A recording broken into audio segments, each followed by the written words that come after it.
नमस्कार दोस्तों, स्वागत है आपका हमारे YouTube चैनल जरदारी क्लासेस में। दोस्तों, उत्तराखंड परीक्षावाणी सीरीज का आज ये 27वां लेक्चर है और इस लेक्चर में आज हम यहाँ पे डिस्कस करने वाले हैं उत्तराखंड शौर्य परंपरा के बारे में। यानी इसमें इस टॉपिक के अंतर्गत दोस्तों हम यहाँ पे प्रमुख रेजिमेंट हैं जो उत्तराखंड में कुमाऊं रेजिमेंट, गढ़वाल रेजिमेंट और इन दोनों रेजिमेंट के कुछ प्रमुख सैन्य कर्मियों के बारे में चर्चा करेंगे। कौन कौन से इन रेजिमेंट के सैनिकों को सम्मान प्राप्त हो चुके हैं और यहाँ पे प्रमुख सैन्य छावनियां हैं उनके बारे में भी चर्चा करने वाले हैं। यानी सेना से संबंधित जो भी प्रमुख अन्य तथ्य हैं, एग्जाम के व्यू पॉइंट से इंपॉर्टेंट फैक्ट है, वो दोस्तों आज हम इस टॉपिक पे कवर करने वाले हैं। साथ साथ दोस्तों परीक्षावाणी सीरीज हमारी चल रही है, इसके आपको डिटेल्स में नोट्स आपको मिल जाएंगे। वीडियो के डिस्क्रिप्शन में लिंक दिया गया है, वहां पे पीडीएफ आपको प्रोवाइड किया गया है। कंप्लीट जितने भी लेक्चर हैं, क्योंकि 29 में हमारी ये परीक्षावाणी सीरीज समाप्त हो जाएगी। बाकी जो 2 बचे हुए लेक्चर भी हैं उसके भी उसमें नोट्स आपको ऑलरेडी दिए गए हैं। तो कंप्लीट पीडीएफ परीक्षावाणी सीरीज के अब तक जो हो चुके हैं और जो आगे होने वाले लेक्चर कंप्लीट नोट्स आपको उस पीडीएफ में मिल जाएंगे। लिंक आपको मिल जाएगा वीडियो के डिस्क्रिप्शन में, या आप सर्च कर सकते हैं गूगल पर jardhariclasses.in। हमारी उस वेबसाइट में दोस्तों आपको हमारी इस सीरीज के डिटेल्स में नोट्स मिल जाएंगे। तो शुरू करते हैं दोस्तों आज का लेक्चर। शुरुआत करते हैं कुमाऊं रेजिमेंट से। कुमाऊं रेजिमेंट, इसके इतिहास के बारे में पहले जान लेते हैं कि कुमाऊं रेजिमेंट का इतिहास कैसा रहा। आप सभी जानते हैं कि उत्तराखंड में पहले यहाँ पे राजा महाराजाओं का शासन था, कुमाऊं में चंद्रवंश का शासन था और गढ़वाल में पंवार वंश का शासन था। खैर, इसके बारे में हम आपको हिस्ट्री वाली सीरीज में डिटेल्स में बता चुके हैं। बाद में यहाँ पे गोरखा शासन आता है, उसके बाद अंग्रेज शासन आता है। लेकिन कुमाऊं रेजिमेंट के अगर हम इतिहास की बात करें तो इसका इतिहास प्रारंभ होता है 1788 से। 1788 में सर्वप्रथम दक्षिण भारत में बरार के नवाब थे सलावत खां।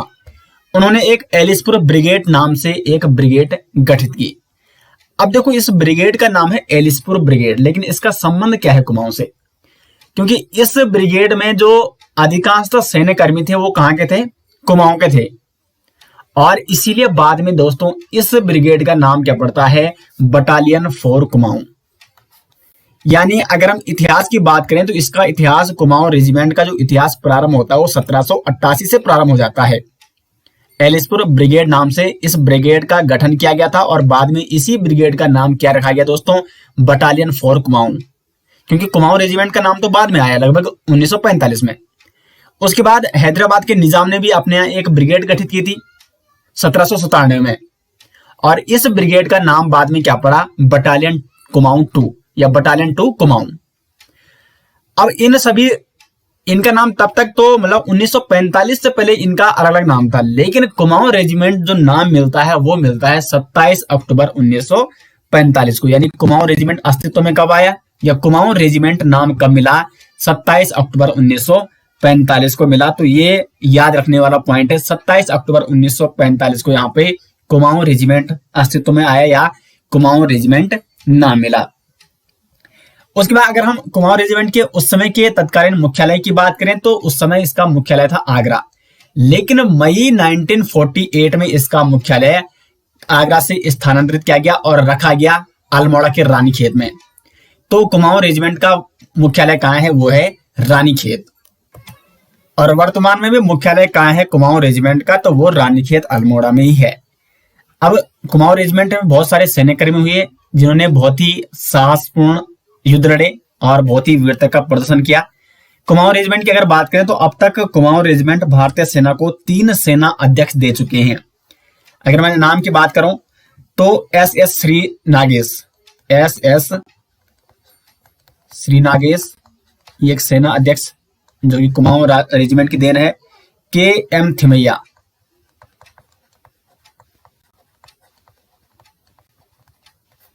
जनरल KM थिमैया, और तीसरे हैं जनरल TN रैना। ये कुमाऊं रेजिमेंट, ये तीनों सेना अध्यक्ष जो कि भारतीय सेना के सेना अध्यक्ष रह चुके हैं, ये कुमाऊं रेजिमेंट की ही देन है। अब बात करते हैं कि कुमाऊं रेजिमेंट को अभी तक कौन कौन से प्रमुख सम्मान मिल चुके हैं। अब देखो, वैसे सेना में तो बहुत सारे सम्मान होते हैं, बहुत सारे सैनिकों को उनके वीरता पूर्वक, उनके साहसी पूर्वक कार्य के लिए बहुत सारे सम्मानों से सम्मानित किया जा चुका है। लेकिन कुछ प्रमुख सम्मान होते हैं दोस्तों जो कि एग्जाम में बार बार पूछे जाते हैं, तो उनके बारे में हम यहाँ पे बात करने वाले हैं। सम्मान में सबसे पहला नाम आता है मेजर सोमनाथ शर्मा। कुमाऊं रेजिमेंट से इनका संबंध था और ये थे कुमाऊं रेजिमेंट 4 बटालियन से। कुमाऊं रेजिमेंट की 4थी बटालियन से मेजर सोमनाथ शर्मा का संबंध था। मेजर जो सोमनाथ शर्मा है, इनको भारत के सर्वोच्च सैन्य सम्मान परमवीर चक्र से सम्मानित किया गया। और परमवीर चक्र जो कि भारतीय सेना का सर्वोच्च सैन्य सम्मान होता है दोस्तों, इस सम्मान को पाने वाले या इस सम्मान से सम्मानित होने वाले ये पहले भारतीय सैनिक थे। तो कुमाऊं रेजिमेंट के लिए काफी गर्व की बात ही है। मेजर सोमनाथ शर्मा जिनका संबंध था कुमाऊं रेजिमेंट से, और परमवीर चक्र जो कि सर्वोच्च सैन्य सम्मान है भारतीय सेना का, इस सम्मान से सम्मानित होने वाले ये पहले भारतीय बने। इनको ये सम्मान क्यों दिया गया? तो इनको ये सम्मान जो दिया गया वो दिया गया बड़गांव युद्ध, बड़गांव या बड़ग्राम युद्ध, ये आपको नोट करना है। इस प्रकार से प्रश्न बन सकता है कि मेजर सोमनाथ शर्मा का संबंध किस युद्ध से है? तो बड़ग्राम युद्ध जो कि 3 नवंबर 1947, क्योंकि जब भारत आजाद हुआ तो आजाद होने से पहले आप सभी जानते हैं कि भारत और पाकिस्तान पृथक पृथक मतलब कुल मिला के अलग अलग हो गए थे एक साल पहले, और विभाजन हो गया था। और उसके बाद पाकिस्तानी कबालियों ने श्रीनगर पर या जो घाटी है वहां पर हमला कर दिया। तो इस हमले का यहाँ पे जोरदार इन्होंने जवाब दिया था। 3 नवंबर 1947 को पाकिस्तानी जो हमलावर थे उनको खदेड़ते हुए ये शहीद हो गए 3 नवंबर 1947 को बड़ग्राम में या बड़गांव में। तो इसको बड़ग्राम युद्ध कहा जाता है। और बड़ग्राम युद्ध में ये 3 नवंबर 1947 को क्या हो गए दोस्तों? शहीद हो गए मेजर सोमनाथ शर्मा। उसके बाद इनको मरणोपरांत दिया गया परमवीर चक्र जो कि भारतीय सेना का सर्वोच्च सैन्य सम्मान है। उसके बाद नेक्स्ट नाम आता है यहाँ पे मेजर शैतान सिंह। इनका संबंध भी है कुमाऊं रेजिमेंट से।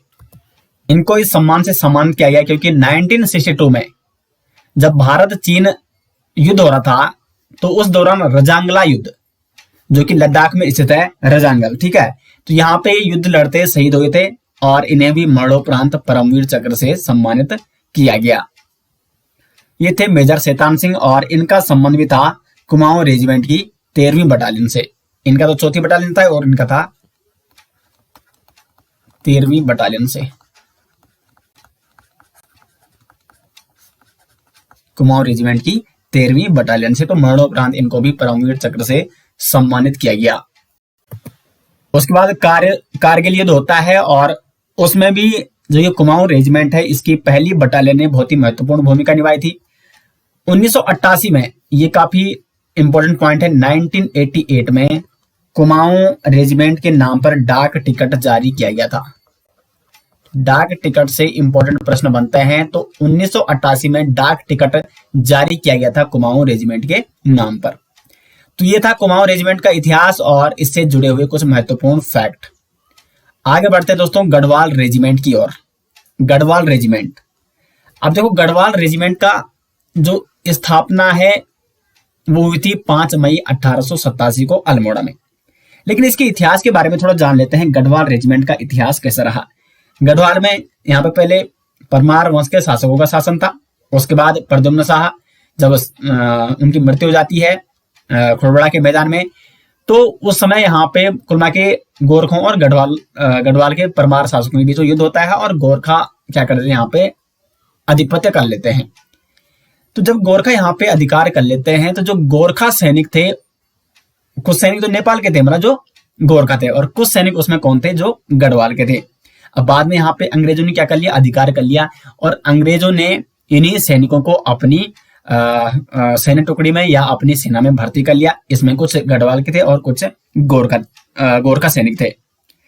तो इससे पहले ये जो सैनिक थे ये विभिन्न बटालियन में या विभिन्न सैन्य टुकड़ियों में शामिल होते। इनकी कोई ऐसी पर्सनल रेजिमेंट या ऐसी कोई पहचान नहीं थी। लेकिन जब ब्रिटिश अफगान युद्ध होता है 1878 और 80, ये था जो अफगान युद्ध था, ब्रिटिश अफगान युद्ध, दूसरा युद्ध, ठीक है, ब्रिटिश अफगान युद्ध, और ये था सेकंड वाला 1878-80 के आसपास तो ये द्वितीय अफगान युद्ध था और इसमें एक सूबेदार थे बलभद्र सिंह। बलभद्र सिंह, सूबेदार बलभद्र सिंह, ये थे गढ़वाल के। सूबेदार बलभद्र सिंह ने इस युद्ध में दोस्तों अद्वितीय साहस और वीरता का प्रदर्शन किया था, वीरता का परिचय दिया था। और 1879 में सूबेदार बलभद्र सिंह को ऑर्डर ऑफ मेरिट से सम्मानित किया गया था। और ये कहां के थे? ये थे गढ़वाल के। इनकी वीरता और जब इनका साहस पूर्वक कार्य देखा अंग्रेजों ने, तो तत्कालीन जो कमांडर थे, कमांडर इन चीफ थे फील्ड मार्शल सर एफ.एस. रॉबर्ट्स। क्या था उनका नाम? सर एफ.एस. रॉबर्ट्स। इन्होंने कहा था कि एक कौम जो बलभद्र शाह जैसा आदमी पैदा कर सकती है, उनकी अपनी एक अलग क्या होनी चाहिए? बटालियन होनी चाहिए। ऐसा किसने कहा था? तत्कालीन जो फील्ड मार्शल थे सर एफ.एस. रॉबर्ट्स। ये आपको आप नोट कर सकते हैं अगर आप नोट करना चाहते हैं तो इनकी एक अलग कौम होनी चाहिए, क्योंकि सूबेदार बलभद्र सिंह की वीरता उन्होंने वहां पे देखी थी ब्रिटिश अफगान युद्ध में, जो द्वितीय युद्ध हुआ था 1878 और 80 के आसपास। उसके बाद 5 मई 1887 को अल्मोड़ा में ईपी मैनोरिंग, जो कि चौथी गोरखा जो वहां पे बटालियन थी, उसके लेफ्टिनेंट कर्नल थे, उसमें इन्होंने गढ़वाल रेजिमेंट की पहली बटालियन का गठन किया 5 मई 1887 को अल्मोड़ा में। लेकिन बाद में 4 नवंबर 1887 को बटालियन की जो छावनी थी वो कालो डांडा, जो कि कहां स्थित है? पौड़ी गढ़वाल में स्थित है। वहां पे एक पहाड़ी थी कालो डांडा, वहां पर गढ़वाल बटालियन की छावनी बनना शुरू हुआ। और जब ये बनकर तैयार हुई तो इसको नाम क्या रखा गया? तत्कालीन जो वायसराय थे लैंसडाउन, ठीक है, लैंसडाउन उस समय तत्कालीन वायसराय थे लैंसडाउन, तो उनके नाम पर इस छावनी का नाम वहां पे क्या रखा गया? लैंसडाउन रखा गया। तो आज भी लैंसडाउन कहाँ है? वो आपका पौड़ी गढ़वाल में स्थित है, जहां पे गढ़वाल रेजिमेंट का मुख्यालय स्थित है। उसके बाद 1892 में गढ़वाल बटालियन को आधिकारिक तौर पर राइफल्स की उपाधि प्रदान की गई थी। तो गढ़वाल बटालियन को आधिकारिक तौर पर राइफल्स की उपाधि कब प्रदान की गई थी? 1892 को। तो ये इस प्रकार इतिहास रहा है गढ़वाल रेजिमेंट का, यानी गढ़वाल रेजिमेंट की स्थापना में महत्वपूर्ण योगदान था सूबेदार बलभद्र सिंह का। ये नाम आपको जरूर नोट करना है, सूबेदार बलभद्र सिंह। अब जानते हैं यहाँ पे गढ़वाल रेजिमेंट का प्रमुख योगदान कैसा रहा है प्रथम विश्व युद्ध में, क्योंकि गढ़वाल रेजिमेंट से जो सबसे ज्यादा प्रश्न बनते हैं वो यहीं से बनते हैं। प्रथम विश्व युद्ध में किस प्रकार का यहाँ पे योगदान रहा है गढ़वाल रेजिमेंट का? प्रथम विश्व युद्ध में योगदान में सबसे पहला नाम आता है दरबान सिंह नेगी। इनका संबंध था गढ़वाल बटालियन से। और 23-24 नवंबर 1914 की रात की बात है, फेस्टबर्ट जो कि फ्रांस में स्थित है, वहां पे शहीद हो जाते हैं प्रथम विश्व युद्ध में। ये ब्रिटिश सेना, क्योंकि उस समय ब्रिटिश का शासन था भारत में, और गढ़वाल रेजिमेंट ये भी किसके अंतर्गत आती? ब्रिटिश मतलब ब्रिटिश सेना के, क्योंकि ब्रिटिशों की सेना थी। तो कुल मिला के जो भारतीय थे वो भी ब्रिटिशों की तरफ से लड़ रहे थे, अंग्रेजों की तरफ से लड़ रहे थे। तो 23-24 नवंबर 1914 की रात को फेस्टबर्ट फ्रांस में। तो अब देखो यहाँ पे ये प्रश्न इस प्रकार से बन सकता है कि दरबान सिंह नेगी का संबंध किस युद्ध से है या किस युद्ध में वो शहीद हुए? तो फेस्टबर्ट युद्ध जो कि फ्रांस में स्थित है, वहां पर ये शहीद हुए थे। और ये प्रथम गढ़वाल राइफल के सैनिक थे। इनकी वीरता को देखते हुए 1940 यानी 1914 में विक्टोरिया क्रॉस से इनको सम्मानित किया गया था दरबान सिंह नेगी को। और विक्टोरिया क्रॉस प्राप्त करने वाले या विक्टोरिया क्रॉस से सम्मानित होने वाले दरबान सिंह नेगी भारत के दूसरे व्यक्ति थे। उसके बाद दूसरा नाम आता है गब्बर सिंह नेगी। गब्बर सिंह नेगी का जन्म होता है 21 अप्रैल 1895 को। और इनका जन्म स्थान कहाँ है? तो टिहरी गढ़वाल का चंबा। टिहरी गढ़वाल के चंबा में एक चौराहा है और वहां पे उस चौराहे का नाम इनके नाम पर है, गब्बर सिंह चौराहा। तो उत्तराखंड के टिहरी गढ़वाल के चंबा में इनका जन्म हुआ था 21 अप्रैल 1895 को। ये भी यहाँ पे गढ़वाल रेजिमेंट में भर्ती हो जाते हैं। और अब देखो यहाँ पे प्रथम विश्व युद्ध जब होता है तो ये भी उस युद्ध में पार्टिसिपेट करने जाते हैं। और युद्ध की तारीख है इनकी 10 मार्च 1915 को ये शहीद हो जाते हैं। किस युद्ध में? तो न्यू चैपेल जो कि फ्रांस में स्थित है, वहां पर ये शहीद हो जाते हैं। ये प्रश्न दोस्तों यूकेपीएससी जो लेक्चरर की लेक्चरर का स्क्रीनिंग एग्जाम हुआ था उसमें यह प्रश्न पूछा गया था कि गब्बर सिंह नेगी का संबंध किस युद्ध से है, और उनका जो संबंध था वो था न्यू चैपेल युद्ध से, जो कि फ्रांस में स्थित है ये स्थान। तो इसलिए युद्ध का स्थान और किस युद्ध से उनका संबंध है ये आपको जरूर नोट करना है, दरबान सिंह नेगी का भी और गब्बर सिंह नेगी का भी। और इनका संबंध किस रेजिमेंट से था, तो दूसरी बटालियन 39वीं गढ़वाल राइफल से। और उसके बाद ब्रिटिश सरकार ने इनको सबसे बड़े सम्मान विक्टोरिया क्रॉस से इनको भी सम्मान किया। तो प्रथम विश्व युद्ध में गढ़वाल रेजिमेंट से 2 व्यक्ति थे, दरबान सिंह नेगी और गब्बर सिंह नेगी। इनको उस समय के सबसे बड़े सम्मान विक्टोरिया क्रॉस से सम्मानित किया गया था। और अगर हम गब्बर सिंह नेगी की बात करें तो आज भी 21 अप्रैल को चंबा में मेला लगता है इनके नाम से, और वहां पे इनके नाम से एक चौराहा भी स्थित है। तो ये था गढ़वाल रेजिमेंट का प्रथम विश्व युद्ध में महत्वपूर्ण योगदान, और सबसे ज्यादा जो प्रश्न बनते हैं वो यहीं से पूछे जाते हैं। अब दोस्तों आगे बढ़ते हैं और बात करते हैं प्रमुख सैन्य छावनियों की। प्रमुख सैन्य छावनियां,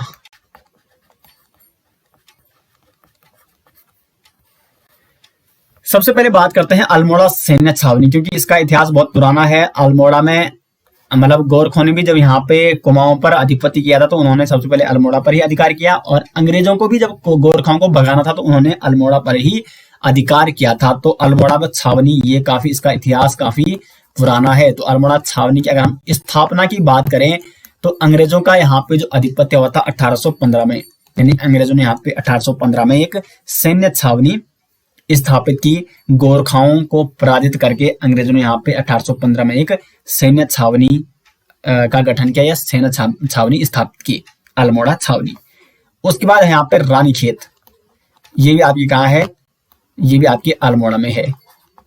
और इसकी स्थापना की अगर बात करें 1871 में, लेकिन अंग्रेजों ने इसको खरीदा कब था, 1869 में खरीदा था, और यहाँ पे सैन्य छावनी स्थापित की थी 1871 में।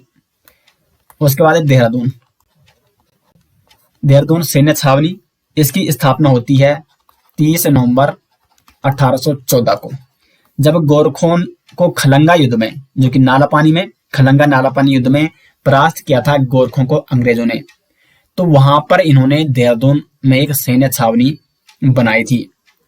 तो वैसे ये इतिहास में आपको काफी डिटेल्स में बता चुका हूं, जब गोरखा और अंग्रेजों का युद्ध हुआ था, किस प्रकार उनका युद्ध हुआ था। 4 अलग अलग मतलब सेनाएं भेजी थी ब्रिटिश गवर्नमेंट ने, ब्रिटिश सरकार ने, और चारों तरफ से युद्ध किया था गोरखों पर। तो उसका इतिहास मैंने काफी आपको डिटेल्स में बता रखा है। हमारी जो उत्तराखंड हिस्ट्री वाली सीरीज है 2022 की, काफी डिटेल्स में आपको उसमें उत्तराखंड हिस्ट्री देखने को मिल जाएगी। तो उत्तराखंड जी के दोस्तों मैं आपको लगभग कंप्लीट कर चुका हूं। मैंने 3 सीरीज चलाई यहाँ पे, उत्तराखंड हिस्ट्री, उत्तराखंड जिला सीरीज, उसमें बहुत कुछ वहां पे जो भूगोल है उत्तराखंड का, जियोग्राफी है, वो कंप्लीट हो चुका है। और परीक्षावाणी सीरीज, इसमें भी काफी कुछ टॉपिक आपके क्लियर हो गए हैं। मतलब उत्तराखंड का जो यूके में 40 नंबर का क्वेश्चन आता है, उसमें लगभग आप 32 प्लस स्कोर कर सकते हो, और ये एक अच्छा स्कोर माना जाता है अगर आप यूके का एग्जाम दे रहे हैं। तो उत्तराखंड में लगभग 40 में से, उत्तराखंड जीके में 40 में से 32-35 के आसपास आपके नंबर होने चाहिए। फिर आगे बढ़ते हैं और बात करते हैं चक्राता छावनी की। चक्राता छावनी, इसकी स्थापना होती है 1866 में। उसके बाद है लैंसडाउन छावनी, इसकी स्थापना होती है 1887 को। ये तो मैंने अभी आपको बता भी दिया है। और गढ़वाल रेजिमेंट का मुख्यालय कहाँ है, यहाँ लैंसडाउन में ही है।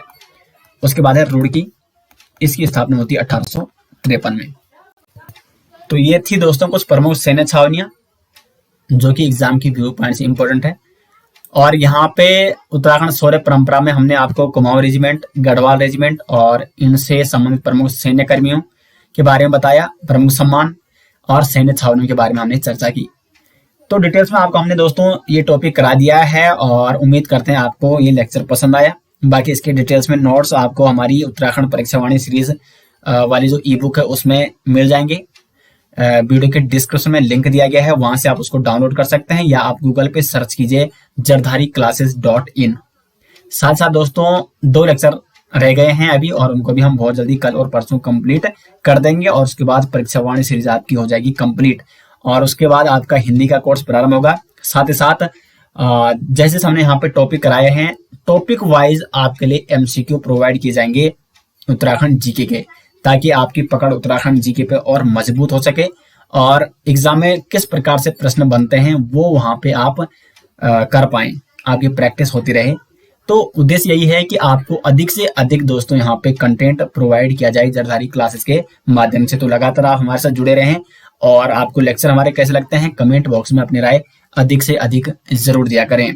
तो मिलते हैं दोस्तों नेक्स्ट लेक्चर के साथ, तब तक के लिए धन्यवाद।